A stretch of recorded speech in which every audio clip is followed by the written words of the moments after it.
The sun glinted off the 70-story glass tower of Blackwood Investments as Mei Lin hurried through the revolving doors. She was early as usual. Being punctual wasn't just a habit for Mei, it was survival.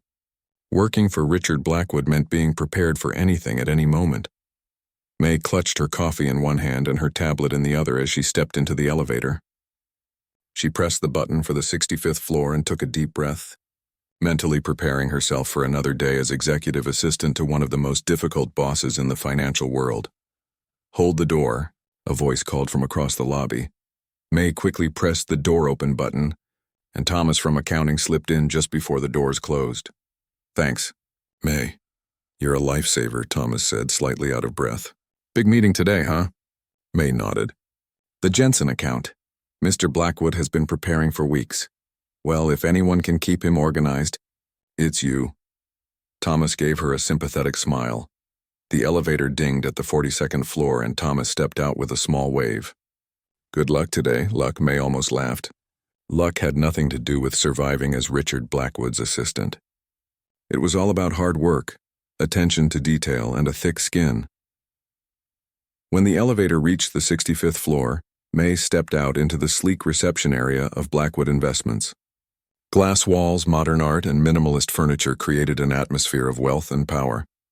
She walked briskly to her desk, which sat just outside Richard's corner office with its sweeping views of the city. Mei had been working for Richard for nearly 2 years now, twice as long as any assistant before her. She was good at her job, exceptional actually. She anticipated his needs, remembered every detail, and worked tirelessly to make him look good. But Richard never seemed to notice. Or if he did, he certainly never showed it. She settled at her desk and began her morning routine, checking emails, organizing the day's schedule, and preparing the files Richard would need for the Jensen meeting. Her desk was immaculate, every item in its place. Order was something she could control, even when everything else felt chaotic. "You're here early." Mei looked up to see Richard standing over her desk. At 45, Richard Blackwood cut an impressive figure.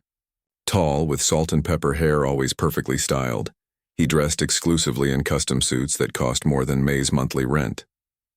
His face might have been handsome if it weren't for the permanent look of dissatisfaction that seemed etched into his features.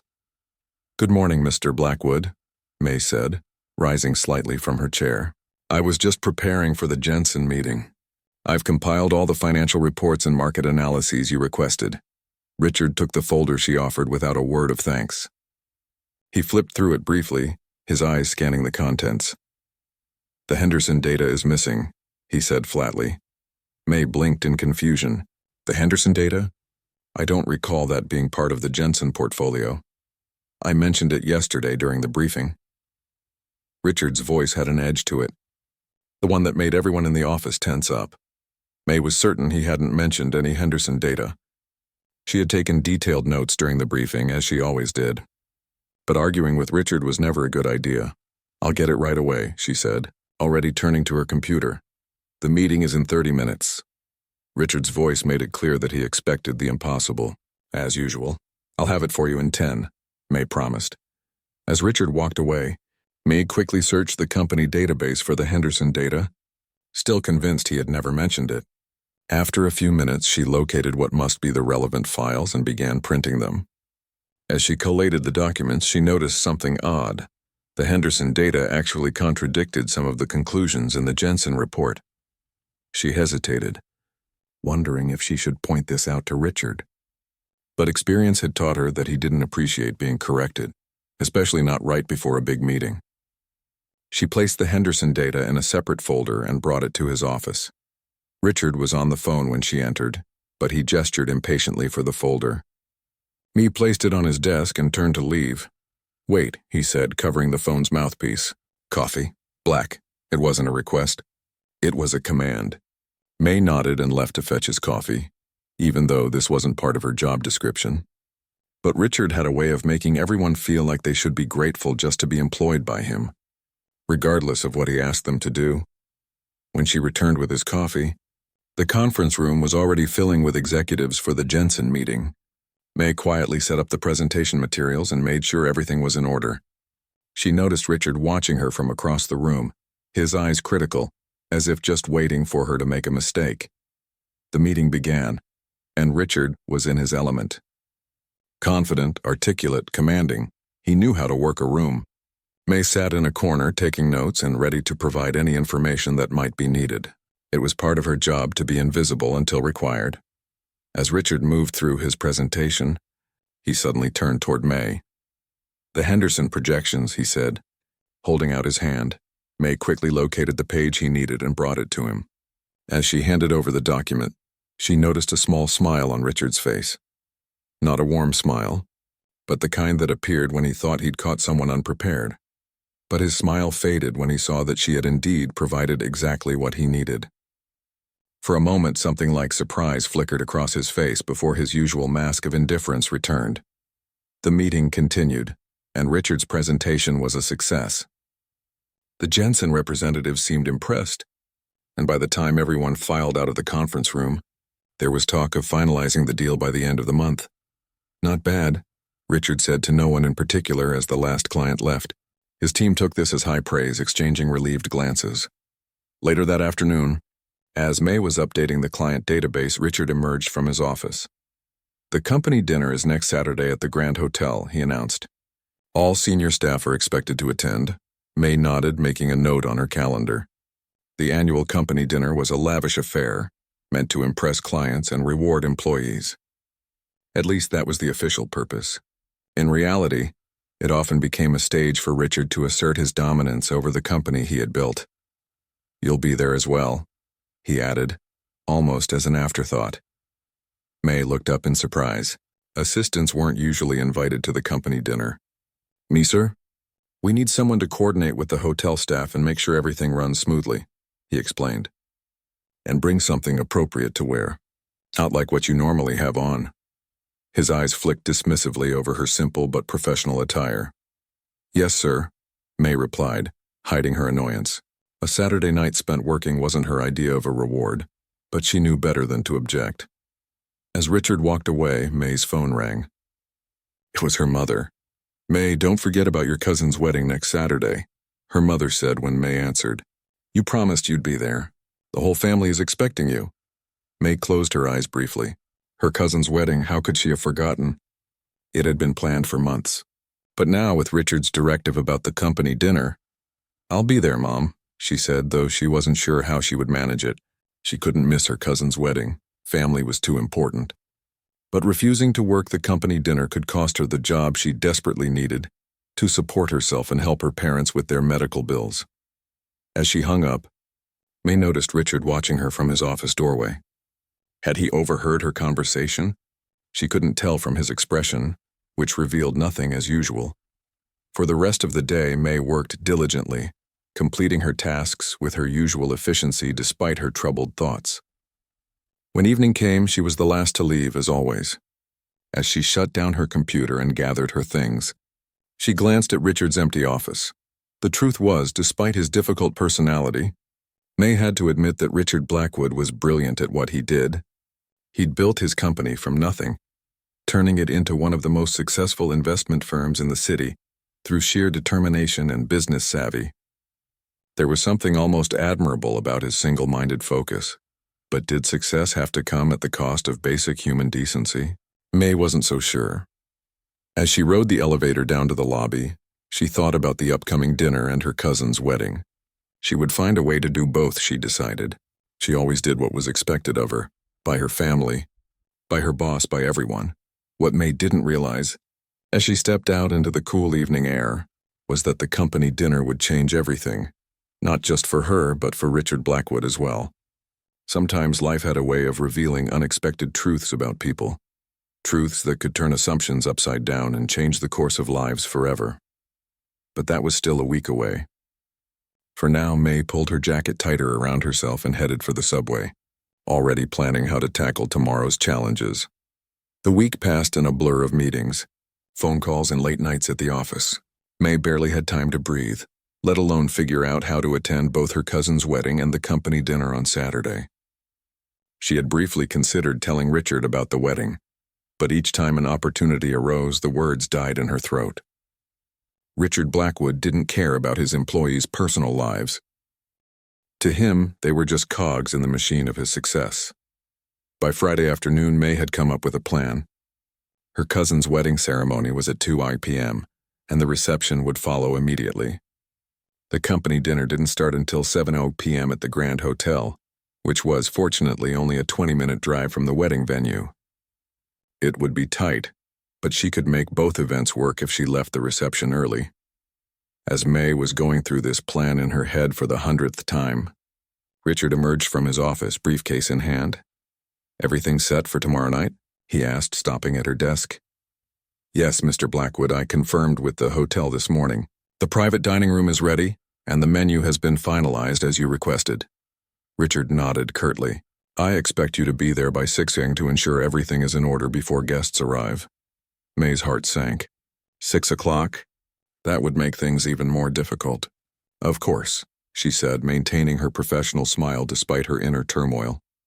Richard studied her for a moment, his expression unreadable. "You look tired," he said unexpectedly. Was that concern? May couldn't tell.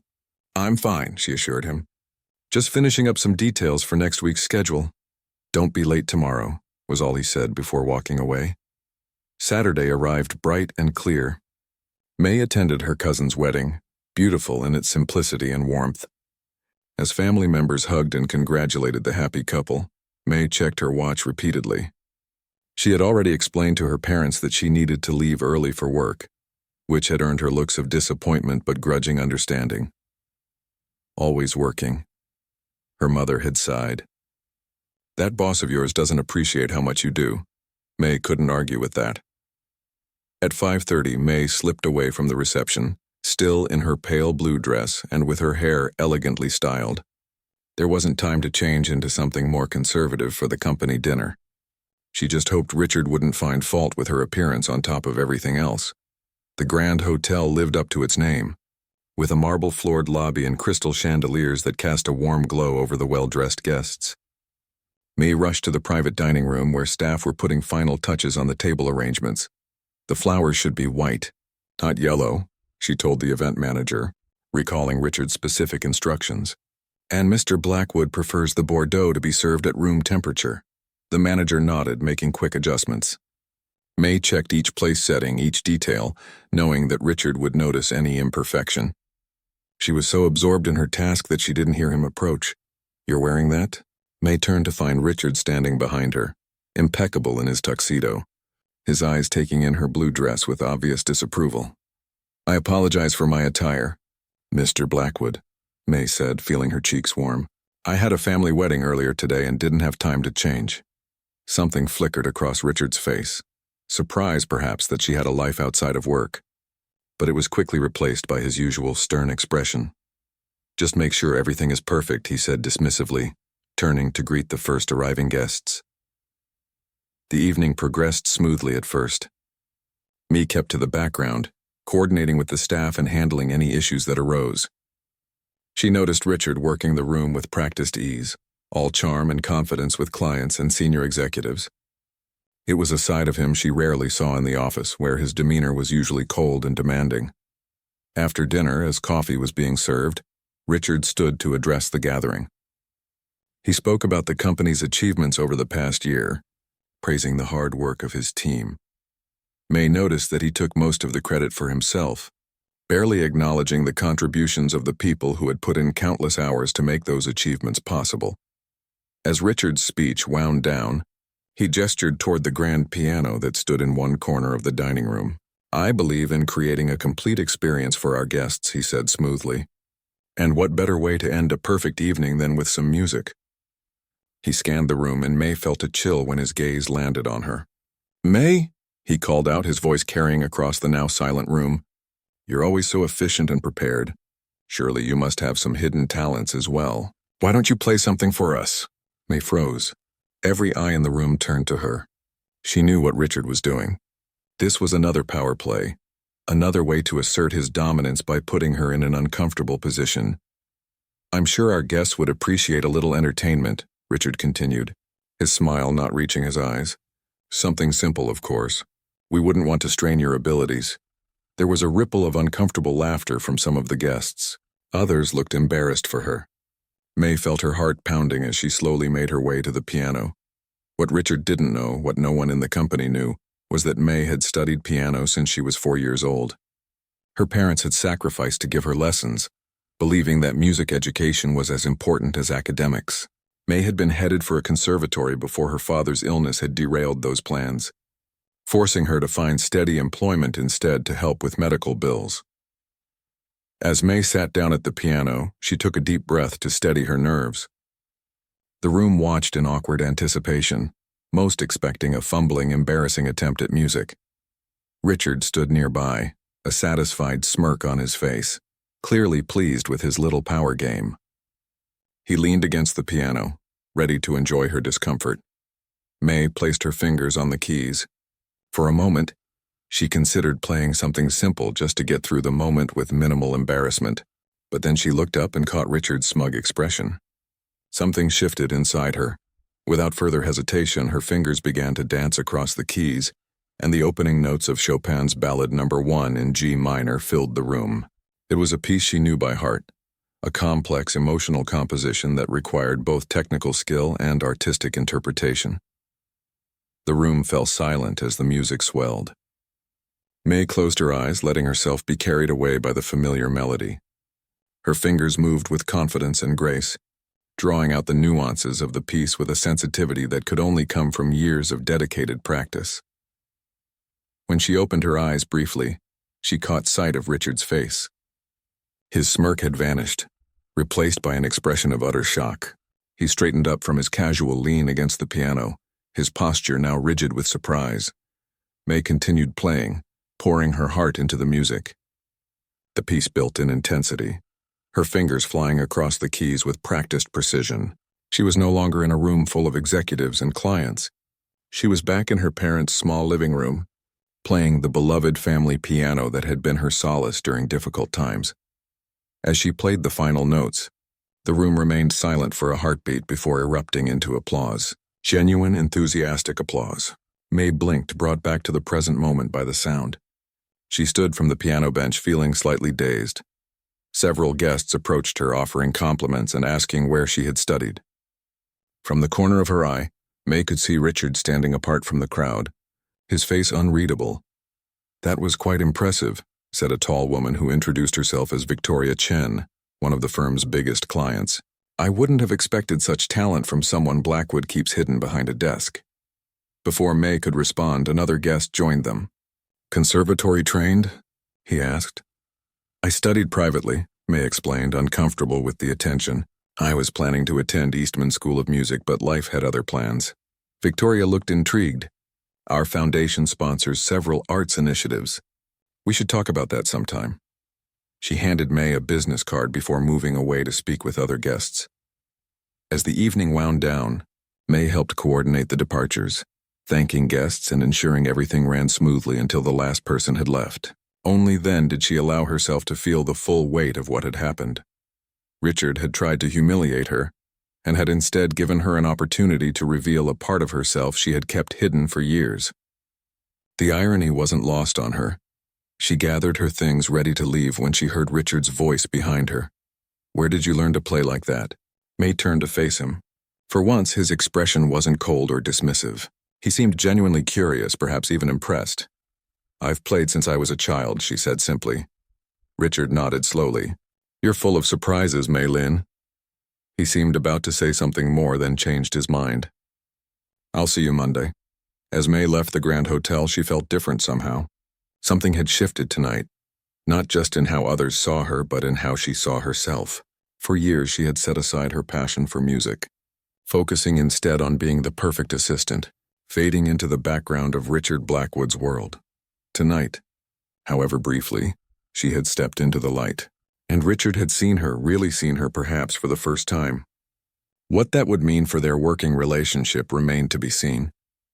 But May drove home with a sense of possibility that had been missing for a very long time. Little did she know that Monday would bring changes. Neither of them could have anticipated. Monday morning arrived with a gentle rain tapping against May's bedroom window. She lay awake for a few extra minutes, thinking about the company dinner and wondering what awaited her at the office. Would Richard pretend nothing had happened? Would he be angry that she had shown him up? Or worse, would he find some way to punish her for outshining him at his own event? With a sigh, May got out of bed and prepared for work. She chose her outfit carefully. A simple navy blue dress that was professional but not too attention-seeking. After Saturday night, she felt exposed, as if she had revealed too much of herself to the people she worked with, especially to Richard. When May arrived at the office, everything seemed normal at first. She settled at her desk and began her usual morning routine, checking emails and preparing for the day ahead. She had just finished organizing Richard's schedule when Thomas from accounting appeared at her desk. "Is it true?" he asked in a hushed voice, leaning closer. "Is what true?" May asked, though she had a feeling she knew what he was referring to. "Everyone's talking about how you stunned the whole room with your piano playing on Saturday. They say even Richard Blackwood looked speechless." May felt her cheeks grow warm. "It wasn't that dramatic," she said, trying to downplay the incident. "Not according to Lisa from legal. She said you played like a professional." Thomas grinned. "It's about time someone showed Blackwood that his employees are more than just worker bees." Before May could respond, she noticed Richard approaching. Thomas straightened up quickly. "Well, I'll let you get back to work," he said, nodding politely to Richard as he walked away.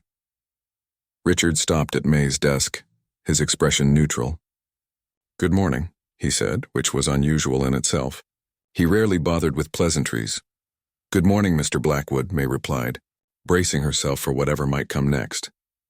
But instead of mentioning the dinner or her piano performance, he simply said, "I need the Henderson portfolio updated before the 2 p.m. meeting, and reschedule my lunch with Peterson for tomorrow." "Right away," May said, somewhat relieved by the return to business as usual. As Richard turned to go to his office, he paused. Without looking back at her, he added, "Victoria Chen called this morning. She wants to meet with you about her foundation's arts initiative." May's eyes widened in surprise. "With me?" "That's what I said," Richard replied, his tone unreadable. "Set it up for later this week." With that, he disappeared into his office, leaving May to wonder about this unexpected development. Throughout the morning, May noticed subtle changes in how people treated her. Colleagues who had barely acknowledged her existence before now stopped to chat. Senior staff who used to look through her now looked at her with new interest. It was as if her piano performance had suddenly made her visible. Around noon, Lisa from legal stopped by May's desk. "There's a rumor going around that Victoria Chen might offer you a position with her foundation," she whispered. May shook her head. "That's ridiculous. We're just meeting to discuss their arts initiatives." "Well, be careful," Lisa warned. "Richard won't like it if he thinks one of his clients is trying to poach his staff." The thought hadn't occurred to May. Would Victoria really offer her a job? And how would Richard react if she did? Later that day, May scheduled a meeting with Victoria for Thursday afternoon. When she informed Richard, he merely nodded without comment. The next few days passed in a strange limbo. Richard wasn't exactly friendly, but there was a noticeable shift in his behavior. He no longer spoke to May in the condescending tone she had grown accustomed to. He asked for things rather than demanding them. And once, she even caught him watching her with a puzzled expression, as if trying to figure out a complex equation. Thursday arrived, and May felt nervous as she prepared for her meeting with Victoria Chen. She had told herself repeatedly that this was just a discussion about arts initiatives, nothing more.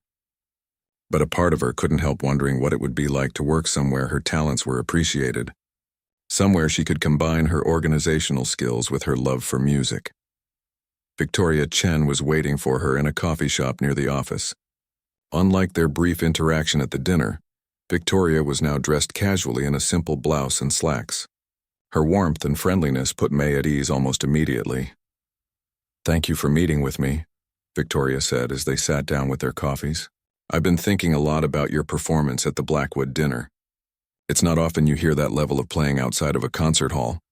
"You're very kind," May said, feeling slightly uncomfortable with the praise. "But it's been years since I played seriously." "And yet you performed one of Chopin's most challenging pieces flawlessly," Victoria pointed out. "That kind of talent doesn't just go away." They talked for a while about music, about May's background and her interrupted plans for music school. Then Victoria explained about her foundation's arts initiative, which provided funding for music education in underprivileged communities. We're looking for someone to help coordinate the program, Victoria said. Someone who understands both the administrative side and the artistic side. Someone exactly like you. May's heart skipped a beat. Are you offering me a job? Victoria smiled. I'm suggesting that there might be a place for you where both your talents could be utilized. The salary would be comparable to what you're making now, but the work would be more fulfilling, I think. May didn't know what to say. The opportunity sounded perfect. A chance to reconnect with music while using the organizational skills she had developed working for Richard. But leaving Blackwood Investments felt like a bigger step than she was ready to take. I understand this is a lot to consider, Victoria said gently. Take some time to think about it. We don't need an answer right away. As they parted ways, Victoria handed May a formal letter outlining the position and the compensation package. Just in case you're interested, she said with a knowing smile. Back at the office, May found it hard to concentrate. The letter seemed to burn in her bag, a ticket to a different life. But was it the right move? Despite everything, she had invested 2 years in her position at Blackwood Investments. She had built relationships, learned the ropes, proven herself reliable. Starting over somewhere new, even somewhere that valued all her abilities, was daunting. As she mulled over these thoughts, Richard emerged from a meeting. He noticed her distracted expression immediately. How was your meeting with Victoria? He asked, surprising May with his directness. For a moment, May considered lying or at least downplaying the job offer. But something about Richard's steady gaze made her decide to be honest. She offered me a position with her foundation's arts initiative, May admitted, coordinating their music education program. Richard's expression didn't change, but May thought she detected a flicker of something. Disappointment? Concern? In his eyes. I see, was all he said before continuing to his office. For the rest of the afternoon, May waited for the other shoe to drop. Would Richard fire her on the spot for disloyalty? Would he make a counteroffer? But he said nothing more about it, leaving May in suspense. As she was preparing to leave for the day, Richard's voice came through the intercom. May, can you come into my office before you go? Here it comes, May thought, bracing herself for his anger or dismissal. Richard was standing by the window when she entered, looking out at the city below. Without turning around, he said, You're considering taking Victoria's offer. It wasn't a question, but May answered anyway. I'm thinking about it, yes. Richard turned to face her. To May's surprise, he looked troubled rather than angry. You've been with me for 2 years, he said. Longer than any other assistant. Yes, May agreed, unsure where this was going. And in those 2 years, I never knew you could play the piano like that. His voice was quiet, almost reflective. What else don't I know about you, Maylin? The question caught her off guard. It wasn't what she had expected from him at all. I'm not sure what you mean, she said carefully. Richard ran a hand through his hair, a gesture of frustration May had rarely seen from him. I mean that I've had you working for me day in and day out, and I never bothered to learn anything about you beyond how efficiently you could file reports or schedule meetings. He moved away from the window, sitting down behind his desk. Victoria Chen spent one evening in your company and managed to see potential in you that I missed entirely. May didn't know how to respond to this unexpected self-criticism from a man who had always seemed incapable of admitting fault. The thing is, Richard continued, I've been thinking about expanding the company's charitable foundation. We've done the usual donations, of course, but nothing focused or meaningful, nothing that makes a real difference. He looked up at May with an expression she couldn't quite read. What would you say to heading up a new arts division within the Blackwood Foundation? Something similar to what Victoria is offering, but with more resources and reach? May stared at him in disbelief. You're creating a position for me? I'm recognizing an opportunity, Richard corrected her, for the company and for you. Your musical background combined with your organizational skills would make you ideal for the role. May was speechless. Was this the same Richard Blackwood who had tried to humiliate her just days ago? Why? She finally asked. Why would you do this? Richard's expression softened almost imperceptibly. Because talent shouldn't be wasted, he said simply. And because sometimes we need to be reminded of what really matters. As May left his office, letter of offer in hand, she felt as if she had stepped into an alternate reality. Richard Blackwood creating a position that would allow her to combine her love for music with her professional skills. It seemed impossible. And yet, as she rode the elevator down to the lobby, May couldn't help but smile. Sometimes people surprised you. Sometimes they revealed depths you never suspected. And sometimes, a moment of attempted humiliation could turn into an unexpected opportunity for growth. Not just for her, but for Richard Blackwood as well. The next few weeks were a whirlwind of activity for May. After careful consideration, she had accepted Richard's offer to head the New Arts division of the Blackwood Foundation. It was a risk, the position was untested, and she would be building something from scratch, but the opportunity to combine her organizational skills with her passion for music was too tempting to pass up. What surprised May most was Richard's level of involvement in the process. She had expected him to hand her the responsibility and then retreat to his usual distant management style.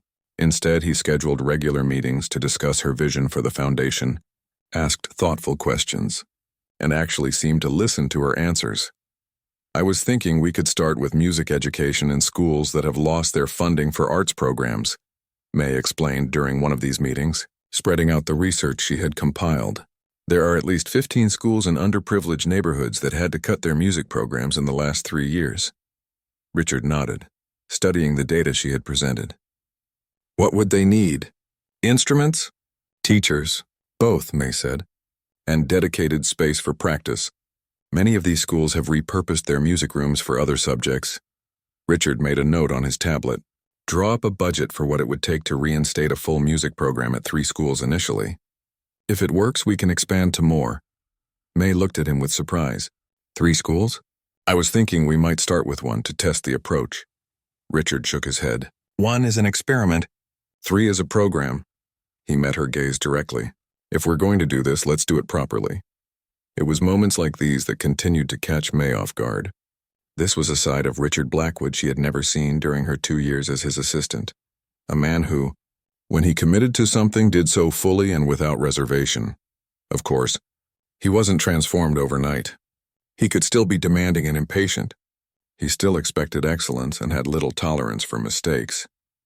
But there was a new dimension to their working relationship now, a grudging respect that hadn't been there before. One afternoon, as May was preparing for a presentation to potential donors for the Arts Initiative, Lisa from legal stopped by her new office. The company had moved May from her assistant's desk to a small but pleasant corner office with actual windows, a significant upgrade. How's life as a foundation director? Lisa asked with a grin, settling into a chair across from May's desk. Busy, May admitted. But good. Really good, actually. People are talking, you know, Lisa said, lowering her voice conspiratorially. About you and Blackwood. May froze in the middle of organizing her presentation materials. What do you mean? Lisa raised an eyebrow. Come on, May. You went from being his assistant to heading a foundation division in the span of a week. And suddenly he's actually nice to you? People notice these things. It's not like that, May said firmly. He recognized that my background made me a good fit for this position. It's purely professional. If you say so, Lisa replied, clearly unconvinced, though I have to admit he does seem different lately. Less tyrannical, May suggested with a small smile. Lisa laughed. Exactly. Whatever you did, it's having an effect on him. The whole office feels less tense. After Lisa left, May found herself thinking about her words. Was Richard really changing? And if he was it because of her? The thought made her uncomfortable. She didn't want to be given credit or blame for another person's behavior, especially someone as complex as Richard Blackwood. Later that week, May's preparation was put to the test when she gave her first presentation to a group of potential donors for the Blackwood Foundation's New Arts Initiative. Richard had insisted on being there, which only added to her nervousness. As May stood before the small gathering of wealthy individuals in the company's conference room, she felt a momentary flash of panic. What if they didn't take her seriously? What if they thought she was just Richard's assistant playing at being a foundation director? But as soon as she began to speak about the importance of music education and the specific plans they had for the 3 pilot schools, her nervousness fell away.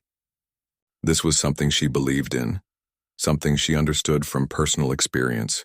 Her passion shone through as she talked about how music, Education had shaped her own life and how it could do the same for children who might otherwise never have the opportunity. When she finished her presentation, there was a moment of silence before the room erupted in applause. Several donors approached her afterward, checkbooks metaphorically in hand, eager to be part of the initiative. "Well done," Richard said quietly as the last of the donors left. "You've secured enough funding to launch all 3 school programs and then some." May felt a flush of pride. "Thank you for giving me the chance to do this." Richard studied her for a moment. "You know, I've been thinking about that night at the company dinner," he said unexpectedly. May tensed, not wanting to revisit the memory of how he had tried to humiliate her. "I was cruel," he said simply. "I put you in that position because I wanted to reinforce the hierarchy, to remind everyone, including you, of your place." May didn't know how to respond to this unexpected admission. She had never heard Richard acknowledge a fault before. "What I didn't realize," he continued, "was that by trying to put you in your place, I was actually preventing myself from seeing who you really are and what you're capable of." He gave a small, self-deprecating laugh. "Ironic, isn't it? My attempt to diminish you ended up revealing just how much I was missing." Before May could formulate a response, Richard's phone buzzed. He checked it and frowned. "I have to take this," he said, already moving toward the door. "But there's something else I wanted to discuss with you. Dinner tomorrow? My treat, to celebrate your successful pitch." May hesitated, thinking of Lisa's comments about office gossip. "I don't think that would be appropriate," she said carefully. Richard looked genuinely surprised. "It's just dinner, May, to discuss the foundation." "Even so," she insisted. "I'd prefer to keep our meetings within office hours." For a moment she thought he might be angry. The old Richard would have been, but after a brief pause he simply nodded. "Fair enough. We'll talk tomorrow during the workday then." As he left to take his call, May found herself wondering again about how much he had changed in such a short time. Or had he always had this capacity for growth and reflection, just never a reason to show it? The next day, May arrived at work to find a small package on her desk. Inside was a beautiful fountain pen with a note that simply read, "For signing all those donor checks." RB, it was a thoughtful gift, professional yet personal. May turned the pen over in her hands, admiring its craftsmanship. It felt symbolic somehow, a tool for writing a new chapter in her professional life. When she went to thank Richard, she found him in a heated phone conversation. He waved her in but continued his call, his expression growing increasingly frustrated. "That's not acceptable," he was saying. The agreement was clear. "No, I won't extend the deadline again." May was about to slip out and come back later when Richard's next words caught her attention. "The music program funding is already allocated. I can't and won't divert those funds for any reason." He noticed May listening and gave her a tight smile. "The schools have been promised this program, and I intend to honor that commitment." After he hung up, he explained that one of the company's projects was facing budget issues, and the project manager had suggested borrowing from the foundation's funds temporarily. "It's not the first time it's been suggested," Richard admitted. "Foundation money is often seen as deflexible." "And what did you tell them before?" May asked, curious about how the foundation had operated in the past. Richard had the grace to look slightly embarrassed. In the past, the foundation was primarily a tax write-off. Its activities were less defined.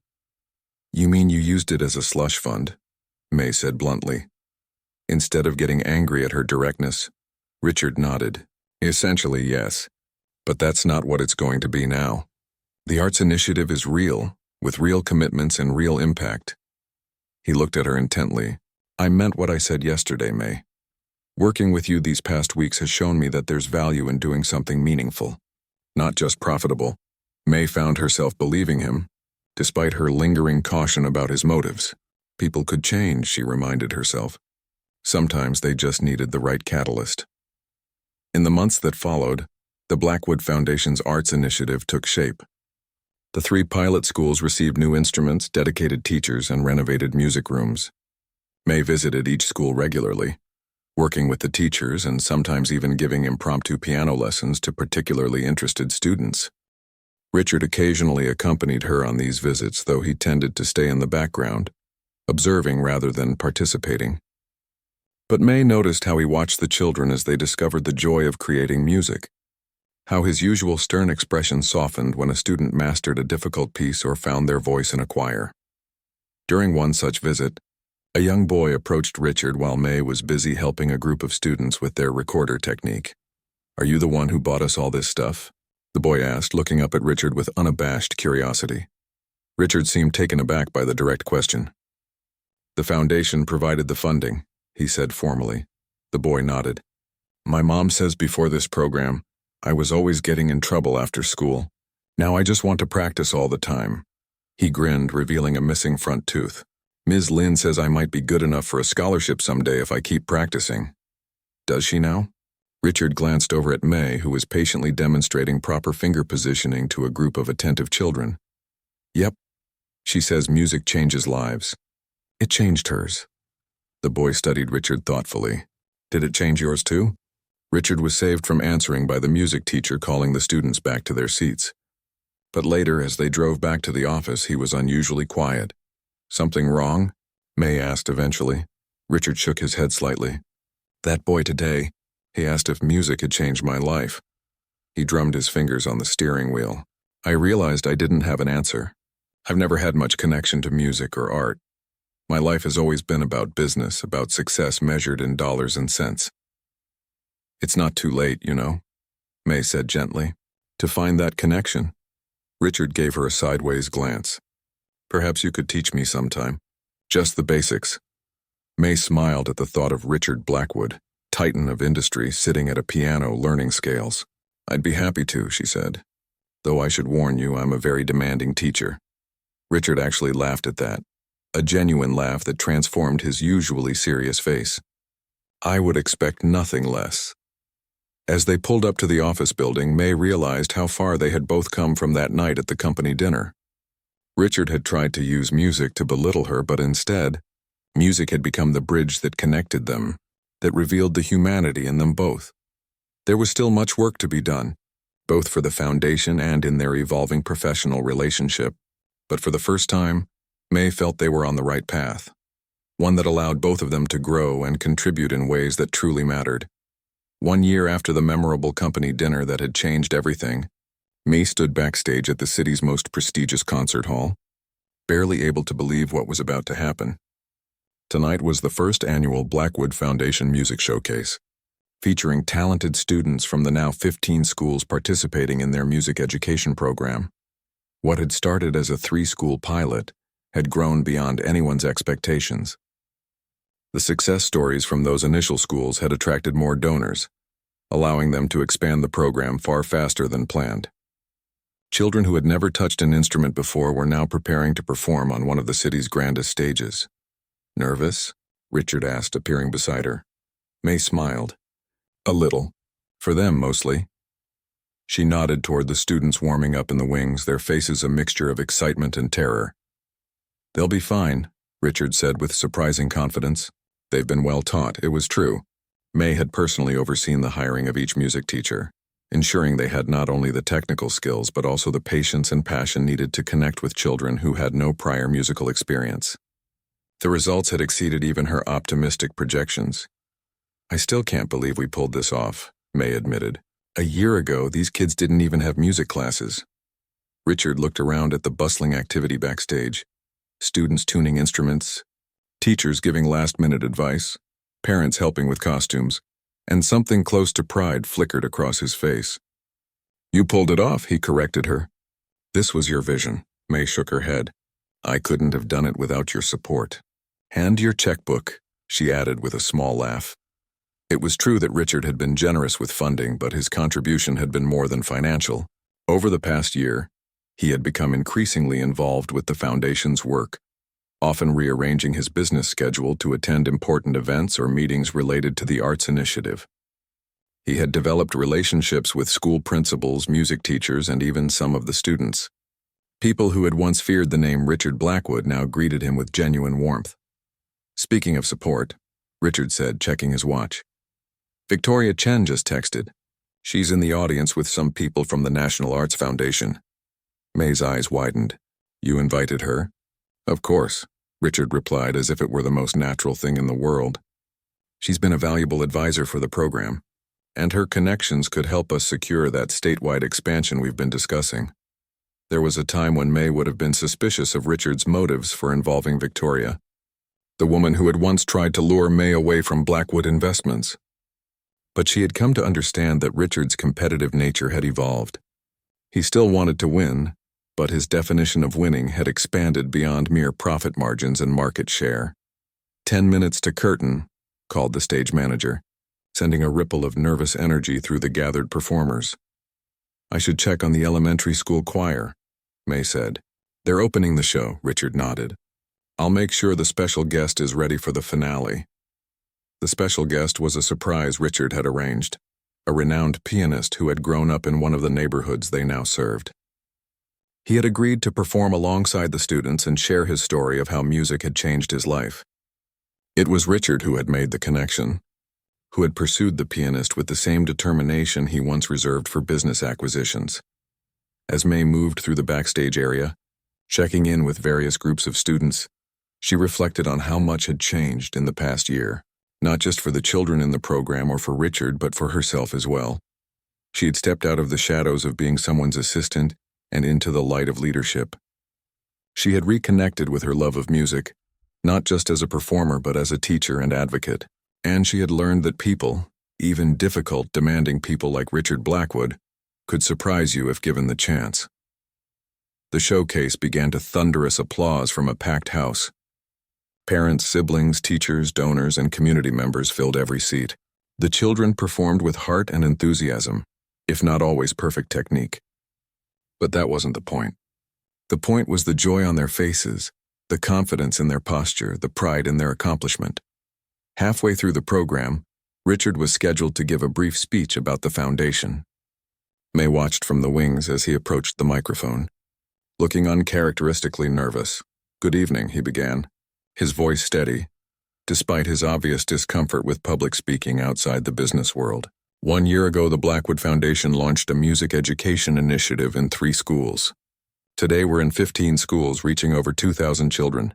He paused, looking out over the audience. I could tell you about the academic improvements we've seen, test scores rising, attendance improving, disciplinary issues declining. Those are measurable outcomes, the kind that I, as a businessman, have always valued. Richard shifted slightly, his posture becoming less formal. But the true value of this program can't be measured in statistics. It's measured in moments. A child's face lighting up when they master a difficult piece. A parent's tears of pride watching their child perform. A community coming together to celebrate creativity and expression. He cleared his throat. I've spent most of my life focused on building wealth and success as traditionally defined. It took someone with both exceptional talent and exceptional courage to show me that there are other forms of wealth. Other definitions of success. May felt her cheeks warm, knowing he was referring to her. That person reminded me that everyone has value beyond their job title or position. Richard continued. Everyone has depths and dimensions that might surprise you, if only you take the time to look. He smiled, a genuine, unguarded smile that transformed his usually serious face. So tonight, as you enjoy these performances, I encourage you to look beyond the occasional missed note or nervousness. Look at who these young people are becoming through their engagement with music, and perhaps ask yourself, as I have had to do, what talents and passions might be hiding within the people you think you know. As Richard left the stage to warm applause, May felt a lump in her throat. She had never expected to hear such words from the man who had once seemed incapable of seeing employees as anything more than tools for his success. The showcase continued with more student performances, each greeted with enthusiastic support from the audience. Finally, it was time for the finale, the special guest performer playing alongside a select group of the most promising students from the program. As the renowned pianist took the stage with 6 young musicians, there was a murmur of excitement from the audience. They performed a piece specially arranged to showcase both the professional's virtuosity and the students' emerging talents. The result was magical, a perfect blend of mastery and potential, experience and fresh enthusiasm. When the final notes faded, the audience rose to their feet in a standing ovation that seemed to go on forever. The children on stage looked stunned, then elated by the response. The guest pianist shook each student's hand, treating them as fellow artists rather than children. Backstage after the show, amid the chaos of excited students, proud parents, and relieved teachers, May found a quiet corner to take in what they had accomplished. Their little program had transformed not just classrooms but lives. The lives of the children, their families, their communities. Richard found her there, 2 glasses of champagne in hand. He offered one to her with a smile. "To a successful first annual showcase," he said, raising his glass. May clinked her glass against his. "First annual? You're already planning for next year?" "I'm thinking bigger than that," Richard admitted. "We've proven the concept works here. There's no reason we couldn't expand to other cities, other states even." May laughed softly. "Always the ambitious businessman." "Some habits die hard," he agreed. "But this time the ambition is for something worthwhile." He looked at her thoughtfully. "Which reminds me, there's something I've been wanting to discuss with you." Before he could continue, they were interrupted by Victoria Chen, elegant in a simple black dress. "That was extraordinary," she said, embracing May warmly. "The National Arts Foundation representatives are very impressed. I wouldn't be surprised if you get a call about national funding next week." Richard smiled politely. "Victoria, thank you for coming, and for bringing such influential guests." Victoria looked between them with a knowing expression. "Well, I won't keep you. I just wanted to offer my congratulations. What you've built here is remarkable." She squeezed May's hand. "Both of you." After she left, May turned to Richard. "You were saying?" He seemed to hesitate, which was unusual for him. Richard Blackwood was many things, but hesitant was rarely one of them. "I've been thinking about the company structure," he said finally. "Blackwood Investments has grown considerably, and the foundation has become more than just a side project." May nodded, wondering where this was going. "I'm planning to create a new position, co-CEO of Blackwood Enterprises, overseeing both the investment firm and the foundation." He looked at her directly. "I'd like you to consider taking the role." May nearly choked on her champagne. "Me, co-CEO? But I've never run a major corporation." Richard finished for her. "No, but you've built something extraordinary with the foundation in just 1 year. You have vision, determination, and most importantly, you understand what matters beyond the bottom line." He smiled slightly. "All qualities I've only recently come to appreciate fully." May was speechless. From assistant to foundation director had been a huge leap. From foundation director to co-CEO of a major corporation was almost unimaginable. "I don't expect an answer right away," Richard added. "It's a big decision. But I want you to know that the offer is serious." Before May could respond, they were surrounded by excited students wanting to introduce their families to Ms. Lin and Mr. Blackwood, as they had come to be known as a unit. Later that night, as May drove home, her mind was spinning with possibilities. Co-CEO, equal standing with Richard Blackwood, the man who had once tried to humiliate her to reinforce her subordinate position. Life certainly took unexpected turns. She thought back to that company dinner a year ago, when Richard had called her to the piano, expecting to embarrass her. Instead of being a moment of humiliation, it had become a turning point. For her career, for the foundation, for Richard himself. Music had always been her private joy, her personal passion. Now it had become a bridge, between her past and future, between privilege and opportunity, between her and Richard. Who would have thought that the very talent he had tried to use against her would become the foundation for something meaningful that they would build together? May smiled as she pulled into her driveway. She didn't know yet if she would accept Richard's offer, but she did know that whatever she decided, she would no longer hide her talents or diminish herself to make others comfortable. She had stepped into the light, and there was no going back to the shadows. The piano that had once been her solace in difficult times was now a symbol of her strength, her value, her voice in the world. And if there was one thing she had learned from this extraordinary year, it was that everyone deserved the chance to find their voice. The difficult boss, the overlooked assistant, the child without opportunity. Sometimes all it took was the courage to play the first note.